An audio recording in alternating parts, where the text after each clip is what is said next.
Well, welcome to another episode from the Norfolk Herald. Bit of an unusual one today.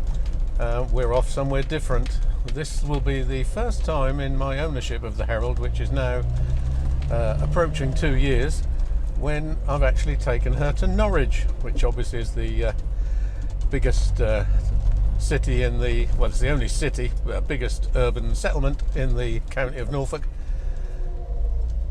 and obviously the capital of the county as well. I don't really know why I haven't been into Norwich before. I suppose I've not really had a reason. Anyway, I have got a reason this time, because I'm going to be meeting a couple of old school friends. The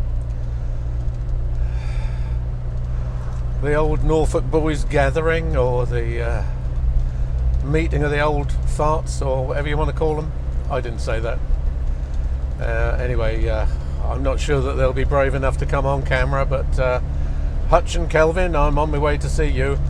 Well, I suppose Hutch might be brave enough to be on camera, since he is a local celebrity. Maybe more of that later.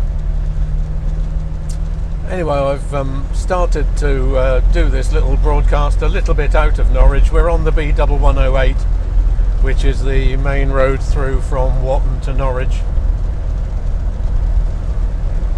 And we're, I suppose, about 5 miles from the city centre, 6 miles maybe, obviously heading in an easterly direction. The reason I hooked it up a bit early was I'm actually meeting them up at a garden centre, which is a strange place for 3 poor, impoverished old pensioners to meet, I suppose, but it's actually quite an easy place to get to, easy parking, and the food ain't half bad either. The garden centre, Knockcuts, is located on the outer ring road of Norwich, and I really want to talk a little bit about that, because it's a little bit unusual, Norwich, I feel, in as much as it has effectively 3 ring roads, and none of them are complete. The first ring road to be thought of and built, I won't say exactly built, because they might have had to have constructed 1 or 2 new roads, but because if you look at a map, Norwich is a pinpoint on a map with roads going radially out from it, and so when Norwich was developed, it was fairly natural for the development to include a sort of circle around the built up area. So mostly I think they made use of roads that were already there, but they may have built 1 or 2 new ones. Anyway, that was the first one, and that's the outer ring road, and it's nearly complete, apart from where it has to cross marshy land to the southeast. That's more or less where the rivers Yare and Wensum meet, and obviously the fact that they were important river confluences is why Norwich was developed in the first place. And at one point I think it was the 4th most important and 4th largest built up area in the whole of the country, but it's not quite as important as that now. Thank goodness, a lot of people would say, because it means that it's a lot more peaceful than it otherwise would be. Anyway, the outer ring road couldn't cross the marshes without considerable expenditure and trouble, so they effectively sort of brought it pinched back in on the southern side to come over the river at Carrow Bridge, which is a relatively historic crossing and fairly narrow one, and consequently it can be the source of traffic hold-ups from time to time. So anyway, that one was done. Then I think in the probably early post-war period, it was first mooted that Norwich should have an inner ring road. Excuse me. At the time, inner rings were quite popular as an idea. It wasn't just the idea of having a ring road, it was the idea of a ring and loop system, so that you would access particular points that you wanted to get to off loop roads from the ring roads, and you wouldn't actually be able to cross the town centre directly. If you wanted to get from one side of the town to the other, you had to go round the ring road. Anyway, they started to build this thing, most of it dual carriageway, so it's runs sort of Queen's Road, Chapel Field, down Grapes Hill, Barn Road, and then across towards Barrack Road. But the trouble is, they never completed the crossing. The difficulty there was that on the southern side there was a large slope to be overcome, and there were various ideas, including constructing an extremely expensive tunnel, and it would have involved the demolition of a number of properties and the loss of part of the historic city walls, and that was just decided against. So effectively the ring road peters out on the southern side, and if you want to keep going in a circle, you've then got to come across and cut through to Carrow Bridge, joining up with the outer ring road. Crazy really, but there you go. So that's 2 incomplete ring roads. And then later on, I can't remember when they started it, maybe in the 1980s, 1990s, it was decided to build a Norwich southern bypass, which linked the A47 east of Norwich with the A47 west of Norwich. We've just actually come over the junction with those 2 roundabouts. So anyway, they built this thing. Naturally, it's beginning to form a barrier to development, and developers are keen to develop up to it. Wouldn't they always be? Anyway, sometime later it was thought that it would be a good idea to complete the ring road, and so they built what was originally called the Northern Distributor Road, now called the Broadland Northway, I think, and that links up at Poswick east of Norwich with a heck of an interchange to the southern bypass. Unfortunately, on the western side they had a river to cross, the River Wensum, and there's been various routes that have been suggested, but unfortunately they all involve the loss of a considerable amount of wildlife. Barbastell bats are particularly the thing I think that put the kibosh on it. There's a large woodland with one of the best roosts of Barbastell bats in the country, and so consequently to the west side they have never completed what you might effectively think of as the very outer ring of Norwich, the southern bypass and the Broadland Northway. I suppose what one can say for it, well, is at least on the southern side it's complete. If it isn't on the northern side, that's probably little consolation to the people of Ringland, who find that their village is used as a rat run on very narrow little roads, but I'm afraid that's just how things are. So here we are, still heading on the 1108. We've just come past those traffic lights. Is where Norfolk and Norwich Hospital is. It's down there a mile or so. On the left hand side there will be a junction shortly to the Bowthorpe development. Now Bowthorpe isn't yet finished in terms of building. I've got no idea how many houses are planned on there altogether, but I can tell you that Bowthorpe as an idea was first mooted when I started work, and I've been retired 6 years now, so that'll give you some idea. There's 3 villages there, want of a better word, they call them villages. Clover Hill is the first of the 3 villages, then there was Chapel Brake, and then 3 Score. So anyway, they're still developing that. At the time it was done, it was considered to be quite a novel idea, building something of that size on land close to a city, rather than having a separate settlement like perhaps you might think of as Bar Hill at Cambridge is a separate settlement. I think a few other towns have been lucky or unlucky enough to have space close to the centres where similar things have been able to be done.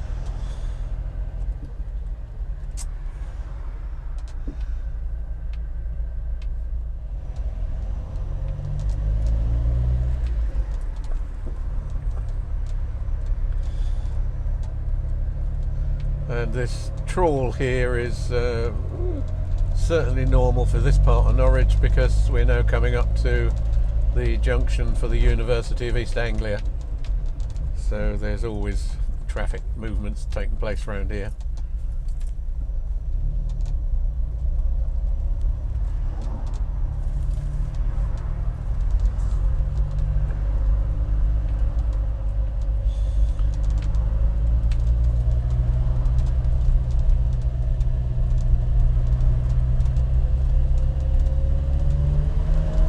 Local authority development on the left, where a lot of students live, because the houses have been converted to student accommodation.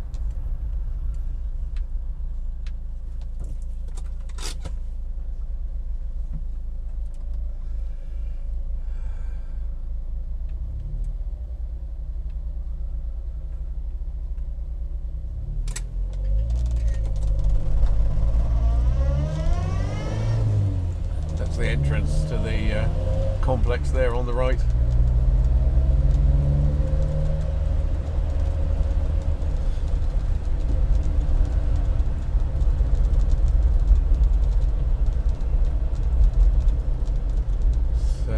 Lovely colours on the right hand side there. I don't know if you can see them, the autumnal colours. I suppose I should say it's actually quite a mild day today, and I could have had the top down, but when I get to the destination I would want the top up, so I thought it was easier to leave it up as it was already up. I may well go back al fresco. We'll see. If I do, I may do a little bit of recording, so you might be able to see the city a little bit better, or at least this bit of the city a little bit better then.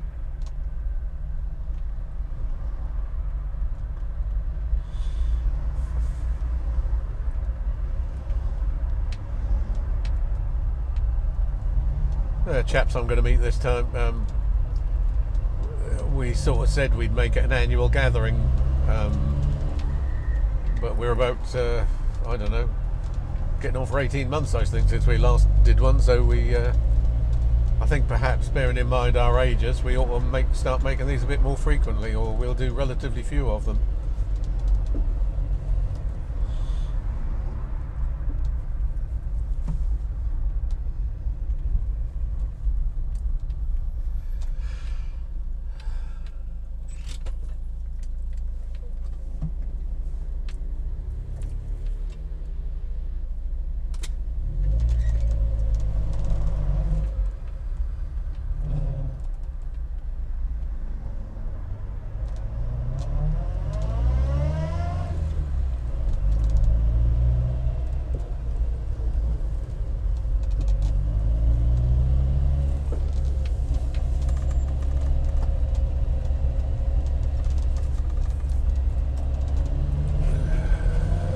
So effectively this is still the B1108, this is now Earlham Road.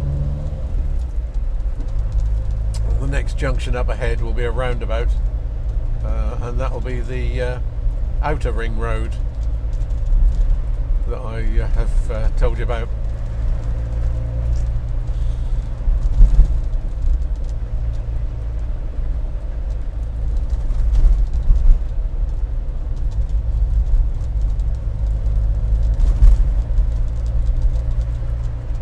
See, the trees on the right there have been pollarded over many decades, and they're a lovely shape, aren't they?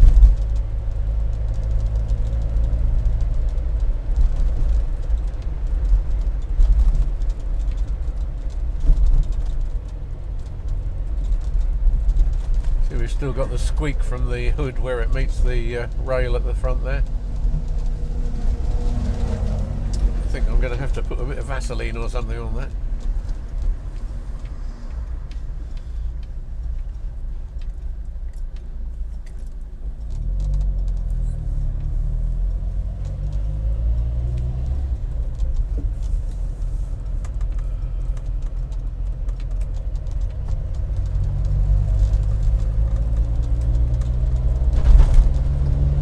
Some more interesting trees here that have been shaped by man over the decades.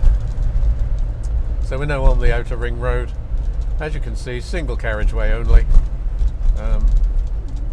It would require an awful lot of work to make it dual carriageway, and make it very unsafe for people crossing and so on. So I think that will never be done. And I think to some extent, well, I mean, we have a Labour council, so they're not particularly keen on the motor vehicle. I think that's probably fair to say. And I mean, to some extent, in terms of roads, I begin to agree with them, because I think if you build roads, you attract cars. It's the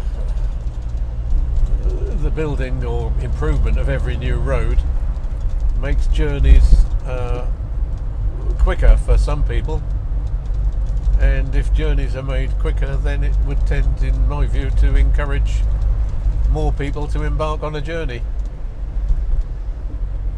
And of course, I suppose the other thing is, one has to look at it from the environmental point of view. The more journeys that are undertaken, the more pollution we're adding to the atmosphere. But fine one to talk I am, aren't I, with the Herald. No catalytic converter. Probably got a fairly rich mixture by comparison with modern fuel injected vehicles, where every little injection is metered by a computer to be the most efficient possible.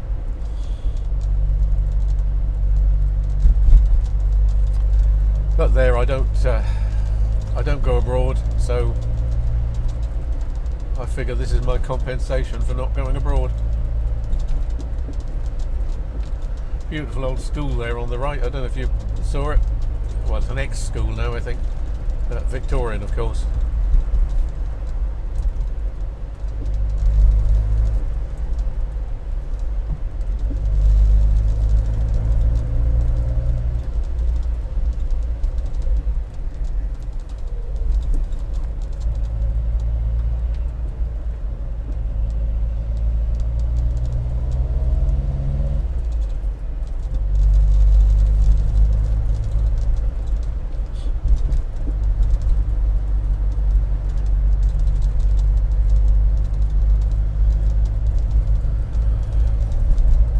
Those of you who know the area at all, or even if you don't, this junction here is the junction with the A11, the main road between Norwich and London.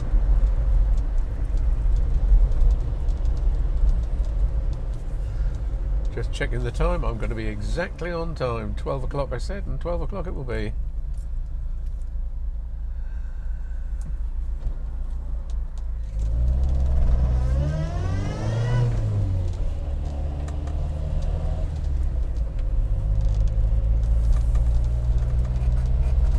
Here we are, Daniels Road, the last little bit of the journey. Still part of the ring road.